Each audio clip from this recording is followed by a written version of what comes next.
জনাব অধ্যাপক আহসানুল্লাহ প্রধান অতিথিকে বক্তব্য প্রদান করার জন্য বিনীতভাবে অনুরোধ করছি। আল্লাহু আকবার, আল্লাহু আকবার, জিন্দাবাদ জিন্দাবাদ জিন্দাবাদ জিন্দাবাদ বাংলাদেশ জামাত ইসলাম।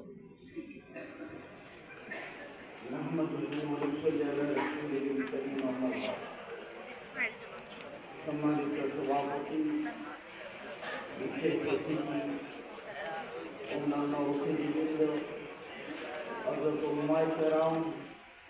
ছাত্র শিবিরের যুবক ভাইয়েরা, বিভিন্ন এলাকা থেকে আগত সম্মানিত সুদী এবং ইসলামী আন্দোলনের দায়িত্বশীল ভাইয়েরা, আসসালামু আলাইকুম ওয়া রাহমাতুল্লাহি ওয়া বারাকাতুহু। আল্লাহ সুবহানাহু ওয়া তাআলার শুকরিয়া আদায় করছি। দীর্ঘ 16 বছর জালেমের জুলুমের চাকর করে নিষ্পেষিত হয়ে বাংলার জনগণ 5ই অগস্ট মুক্তি পেয়েছে। এই মুক্তির জন্য যারা জীবন দিয়েছেন, আমি তাদের শহীদি আত্মার মাগফিরাত কামনা করছি। যারা এখনো হাসপাতালে চিকিৎসাধীন রয়েছেন, তাদের সুস্থতার জন্য আল্লাহর দরবারে দোয়া করছি। যে সমস্ত মা বাপ তাদের সন্তানকে হারিয়েছেন, তাদের শোক সন্তপ্ত পরিবারের প্রতি সমবেদনা জ্ঞাপন করছি। সাথে সাথে আল্লাহ সুবহানাহু ওয়া তাআলার দরবারে শুকরিয়া আদায় করছি, তিনি এই জাতিকে মুক্ত করেছেন জালিমের কবল থেকে, ফেরাউনের এই কবল থেকে আল্লাহ জাতিকে মুক্ত করেছেন। সম্মানিত ভাইয়েরা, 16 বছর আমরা বাড়ি গড়েছিলাম না, আমরা শুধু আল্লাহর নৈকট্য লাভের চেষ্টা করেছি। এই সময়ও জামাত ইসলামী কিন্তু কাজ করেছে। প্রিয় ভাইয়েরা, তাম সৃষ্টি জগৎ আল্লাহ সৃষ্টি করেছেন মানুষের কল্যাণের জন্য, ঠিক কিনা? আর মানুষকে সৃষ্টি করেছেন আল্লাহর ইবাদতের জন্য। ইবাদত মানে শুধুমাত্র কয়েকটি কাজ নয়, ইবাদত মানে আল্লাহ যা করতে বলেছেন তা করা, যা করতে নিষেধ করেছেন তা থেকে বিরত থাকা, ঠিক কিনা? রাসূল আকরাম সাল্লাল্লাহু আলাইহি সাল্লামের সময়ে মদিনার মসজিদে নববীতে একজন নামাজ পড়তেছিলেন। তিনি নামাজ পড়ছে, আল্লাহ রাসূল তাকে বললেন, তুমি কি করেছো? ব্যক্তি বললেন, ইয়া রাসূলুল্লাহ, আমি নামাজ আদায় করেছি। আল্লাহ রাসূল বললেন, আবার পড়ো। সে আবার পড়েছে। তারপরে আল্লাহ রাসূল বললেন যে আবার পড়ো। তারপরে সে আবার পড়েছে। শেষবার যখন সে বলল, ইয়া রাসূলুল্লাহ, এর চাইতে আর উত্তম ভাবে আমি নামাজ পড়তে জানি না। রাসূল খোদা সাল্লাল্লাহু আলাইহি ওয়াসাল্লাম বললেন, তাহলে আমি নামাজ পড়ি, তোমাকে দেখাই নামাজ কিভাবে পড়তে হয়। আল্লাহ রাসূল নিজে নামাজ পড়ে দেখাইয়ে তাকে শিখালেন যে এইভাবে নামাজ আদায় করতে হয়। এই কথা দিয়ে আমি বুঝাতে চাচ্ছি, ইবাদত করতে হবে রাসূল যেভাবে করেছেন। ইবাদত আপনার ইচ্ছা মতো করলে হবে না। আরেকটি কথা বলছে যে ইসলামের খুঁটি হইলে কয়টি? 5টি। আমি ছাত্র ভাইদেরকে বলতে চাই, জ্ঞানীদেরকে বলতে চাই, সুধী মণ্ডলীকে বলতে চাই, একটা ছেলে 5টা সাবজেক্টে যদি পরীক্ষা দেয়, সেখানে 4টাতে সে যদি 90% ভোট পায়, মার্ক পায়, আর একটাতে যদি সে ফেল করে, তাহলে কি সে পাস করবে? এ প্লাস পাবে? তাই নয়। কাজেই ইসলাম এমন একটা জিনিস পরিপূর্ণভাবে মানতে হবে। জামাত ইসলামী আজকে বলছে আমরা আল্লাহর দ্বীন কায়েম করতে চাই। এই ব্যাপারে অনেকে বলে যে কোরআনের আইন যদি চালু হয় তাহলে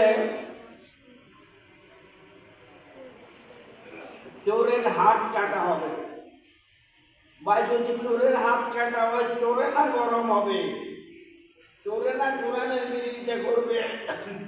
রাষ্ট্রের সরকার মন্ত্রী পরিষদ কেন বিরোধিতা করবে? আর এই কোরআন শরীফ শুধুমাত্র হাত কাটার জন্য এসেছে না। আমি স্পষ্টভাবে সকলের জানার জন্য, বোঝার জন্য বলছি।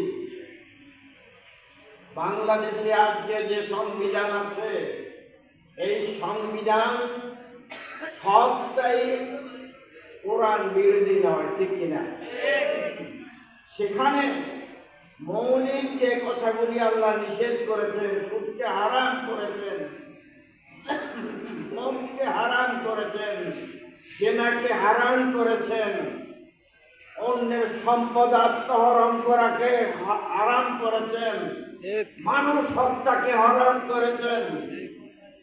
এই সমস্ত যদি আমরা এক জায়গায় নিয়ে যাইলে কোরআনে আমাদের দেশে যে সংবিধান আছে এর 80% যেভাবে আছে এভাবে চলতে পারে, অথবা কিছু সংশোধন করে করতে পারে। 20% আছে যেখানে আল্লাহ বিরোধী, রাসূল বিরোধী, মানবতা বিরোধী, সমাজ বিরোধী। কাজেই ওই 20% যদি বদলে যায় তাহলেই তো এই আমাদের সংবিধান কোরআনের সংবিধান হয়ে যায়। কাজেই ভয় করার কোনো কারণ নয়। আল্লাহর আইন, আল্লাহর আসমানে যদি বৃষ্টি পড়ে, হিন্দু বৌদ্ধ খ্রিস্টানদের বাড়িতে পড়ে না, শুধু মুসলমানের পড়ে। আল্লাহর আইন সকল মানুষের জন্য। সকল মানুষকে আল্লাহ সৃষ্টি করেছেন। আদম আলাইহিস সালাম এবং বিবি হাওয়া থেকে মানুষ সৃষ্টি হয়েছে। বিভিন্ন কারণে, সামাজিক কারণে, বিভিন্ন জাতে, বিভিন্ন গোষ্ঠীতে তারা বিভক্ত হয়েছে। আল্লাহর আইন কারো উপর অবিচার হয় না। তাই জামাত ইসলামী আল্লাহর আইনের সমাজ প্রতিষ্ঠা করতে চায়। সম্মানিত ভাইয়েরা, আল্লাহ নিজে বলেছেন ইনিল হুকমু ইল্লা লিল্লাহ, হুকুম দেওয়ার মালিক একমাত্র আমি। আল্লাহ এরপর অন্য জায়গায় বলেছেন ইয়া আইয়ুহান নাস উবুদু রাব্বাকুমুল্লাযী খালাকাকুম ওয়াল্লাযীনা মিন ক্বাবলিকুম লাআল্লাকুম তাত্তাকুন। আল্লাহ বলতেছেন আমি তোমাদের কাছে ইবাদত এমনি চাচ্ছি না, আমি তোমরা ওই মনিবের ইবাদত করো যে মনিব তোমাদেরকে সৃষ্টি করেছে। কাজেই জামাত ইসলামী এই কথা বলে। তারা মনে করেছে জামাত ইসলামীকে এই জমিন থেকে উৎখাত করে দেবে। 16 বছর কথা বলতে দেয় নাই। আমাদের কেন্দ্রীয় নেতাদেরকে জুডিশিয়াল কিলিং এর মাধ্যমে হত্যা করেছে। মাওলানা দেলোয়ার হোসেন সয়নিকে ইনজেকশন দিয়ে হত্যা করেছে। এই হত্যার বিচার তারা যেই আইনে করেছে, তারা যেই ট্রাইব্যুনাল দিয়ে আমাদের নেতাদের বিচার করে তাদেরকে শহীদ করেছে, সেই ট্রাইব্যুনালে তাদের বিচার হতে হবে। কোন খুনিকে ছাড় দেওয়া যাবে না। বদরুল হুদা নামে এক মুক্তিযোদ্ধা ছিলেন, তাকে 4 জনকে ফাঁসির অর্ডার দেওয়া হয়েছে। 4 জনকে চুলে চড়াইয়ে হত্যা করা হয়েছে। এই নিকৃষ্ট মহিলা শেখ হাসিনা বদরুল হুদার বুকের উপর পা দিয়ে তাকে নিজের হাতে জবাই করেছে। একটা মুরগির বাচ্চা জবাই করলেও মানুষ অনেকেই সহ্য করতে পারে না। কোরবানির সময় গরু জবাই করার সময় যারা কোরবানি করে তারা সামনে থাকলে সেখানে সোয়াব আছে সুন্নত, কিন্তু পারে না। একটা মুরগি যেমন করতে পারে না এই মহিলা, নিজের হাতে বদলুল হুদাকে জবাই করেছে। কত নিকৃষ্ট হতে পারে সে। প্রিয় ভাইয়েরা, আজকে যেই বিজয় এসেছে এটা চূড়ান্ত বিজয় নয়। আমি স্পষ্ট করে বলতে চাই, এটা চূড়ান্ত বিজয় নয়, বরঞ্চ বিজয়ের সূচনা হয়েছে। চূড়ান্ত বিজয় হবে যেদিন এই দেশে আল্লাহর কোরআনের আইন পরিপূর্ণভাবে চালু হবে, সেই দিনই আমাদের বিজয় হবে ইনশাআল্লাহ। এরপরে আমি বলতে চাই, দেশটাকে তারা যেভাবে শেষ করেছে, কিছুই নাই দেশে। ব্যাংকে চেক দিলে টাকা পাওয়া যায় না। আজকে ঘুষ দুর্নীতিতে সমস্ত সমাজ একাকার হয়ে গিয়েছে। মানুষ আজকে দিশাহারা হয়ে গেছে। এই অবস্থা থেকে আজকে যারা অন্তর্বর্তীকালীন সরকার হিসাবে দায়িত্ব নিয়েছেন, তাদের বিরুদ্ধে কিছু কিছু উৎপট কথা বলছে। আমরা বলতে চাই, এরা এই কেয়ারটেকার নয়, এটা হলো অন্তর্বর্তীকালীন সরকার। এদেরকে একটা সময় দিতে হবে, ঠিক কিনা? এত জঞ্জাল সর্বক্ষেত্রে ধ্বংস করে দিয়েছে। দেশের যে সমস্ত ইনস্টিটিউশনগুলি আছে, বিচার বিভাগকে ধ্বংস করেছে, এরপরে অর্থনীতিকে ধ্বংস করেছে, সমাজ শিক্ষা ব্যবস্থাকে ধ্বংস করেছে, বাজার ব্যবস্থাকে ধ্বংস করেছে, কিছুই রাখে নাই। কাজে এগুলি সামাল না দিয়ে যদি নির্বাচন দেওয়া হয়, তাহলে যারা আজকে এসপি আছে, যারা আজকে ডিসি আছে, সচিব আছে, নির্বাচন কমিশনে আছে, তাদেরকে দিয়ে যদি নির্বাচন করা হয়, তাহলে কি এই নির্বাচন নিরপেক্ষ নির্বাচন হবে? কাজেই একটি দল চাচ্ছে অতি তাড়াতাড়ি করে নির্বাচন করতে, কারণ তাদের ইতিহাস আমাদের জানা আছে। তারা কিভাবে ভোট করেছে সেটা আমরা জানি। আর একটা নির্বাচন করে জনতার আন্দোলনের কারণে 14 দিন পরে আরেকটি নির্বাচন দিতে হয়েছিল। তাদের স্মরণ রাখা উচিত, বাড়াবাড়ি মানুষ সহ্য করবে না। এদেশের জনগণ এক সন্ত্রাসীকে সরায়ে আরেক সন্ত্রাসীকে ক্ষমতায় বসতে দেবে না। জামাত ইসলামী আজকে অনেকেই বলেছে আমরা সোনার দেশ করতে চাই, কিন্তু সোনার দেশ করতে পেরেছে? সোনার দেশ করতে গেলে সোনার মানুষ করতে হবে। সোনার মানুষ ছাড়া সোনার দেশ গড়া যাবে না। মাওলানা মওদুদী রহমতুল্লাহ বানিয়ে জামাত বলেছিলেন, তিনি বলেছেন যে অনিসলামিক রাষ্ট্রের একজন রাষ্ট্রপ্রধান যদি আসে, সে ইসলামী রাষ্ট্রে একটা দারোয়ানের চাকরিও পাবে না। আমি সেই সমাজ চাই, সে আদর্শ সমাজ চাই। আমরা সোনার ছেলে তৈরি করছি, আমাদের নিজেদের মধ্যে আত্মশুদ্ধি করতে চেষ্টা করছি।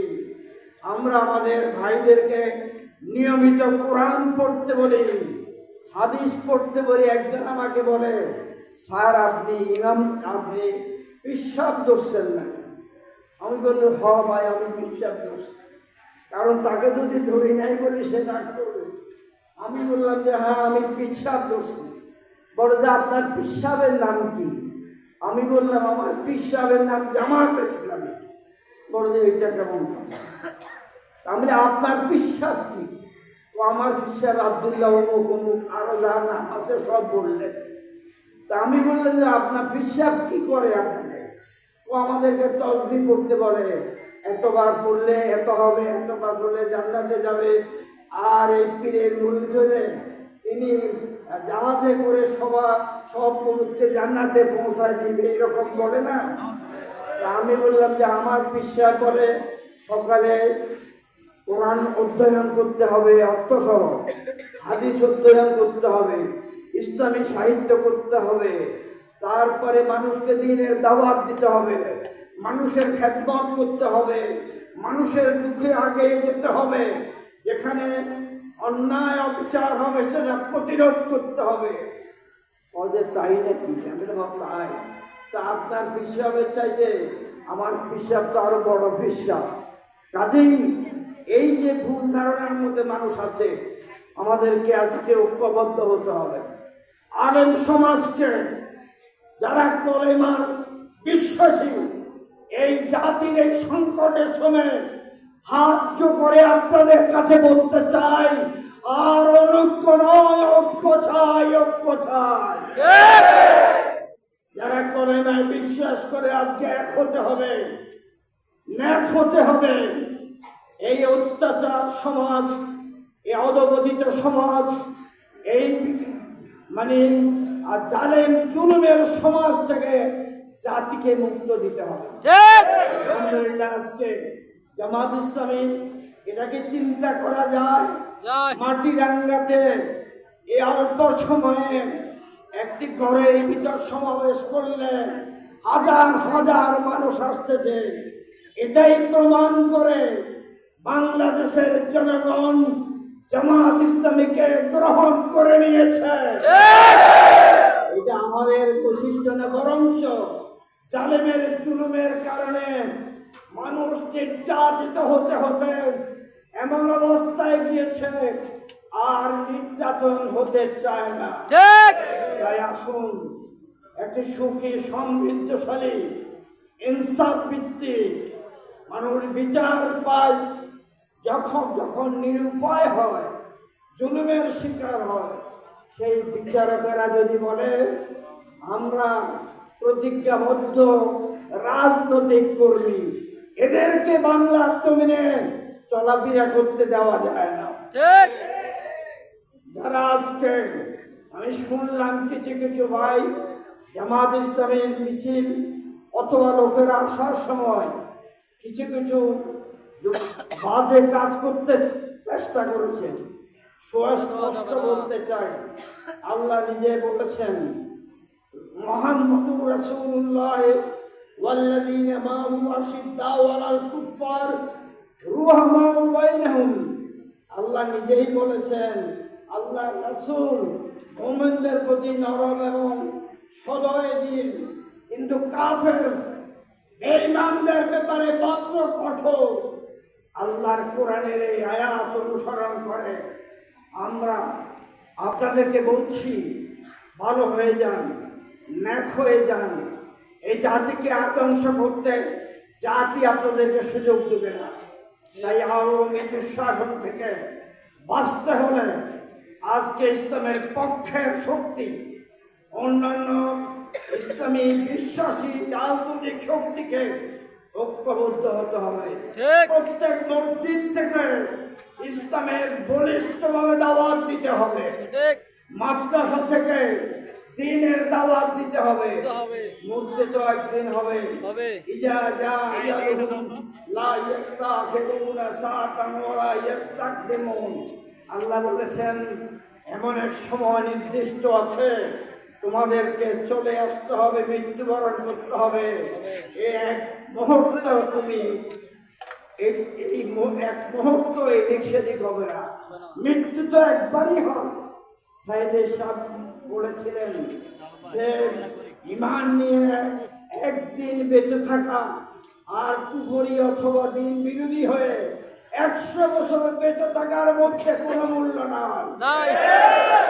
আমি বলতে চাই আপনাদেরকে, প্রতি মহল্লায় মহল্লায় জামাতের দাওয়াত দিতে হবে, ইসলামের দাওয়াত দিতে হবে, জনগণের পাশে দাঁড়াতে হবে, জনগণকে আপন করে নিতে হবে। শুধুমাত্র মুসলমান নয়, বিধর্মীদেরকেও তাদের সুখে দুঃখে তাদের পাশে দাঁড়াতে হবে। আমি শেষে যে কথাটা বলতে চাই, এই পার্বত্য অঞ্চল তিনটি জেলা কি বাংলাদেশের অংশ নয়? বাংলাদেশেরই তো একটি জেলা। এই তিনটি জেলাকে যেভাবে আলাদা করা হয়েছে সেটা বৈষম্য আর কিছু নয়। এই বৈষম্য দূর করতে হবে। পার্বত্য জেলার জন্য যদি কোনো বরাদ্দ আছে, শুধু উপজাতীয়রা পাবে তা নয়, এখানে যারা বাঙালি আছে তারাও হিস্সা পাবে।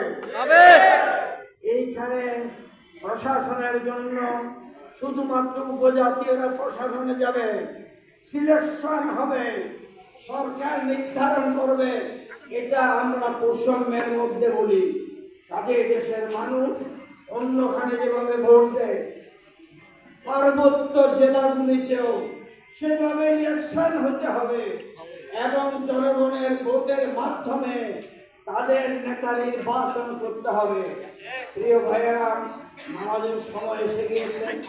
আমি শুধু বলতে চাই, আমাদের কাজ হবে আল্লাহর বিধান মেনে চলা, আমাদের কাজ হবে মানুষের সেবা করা, আমাদের কাজ হবে মানুষকে দিনের দিকে আহ্বান করা।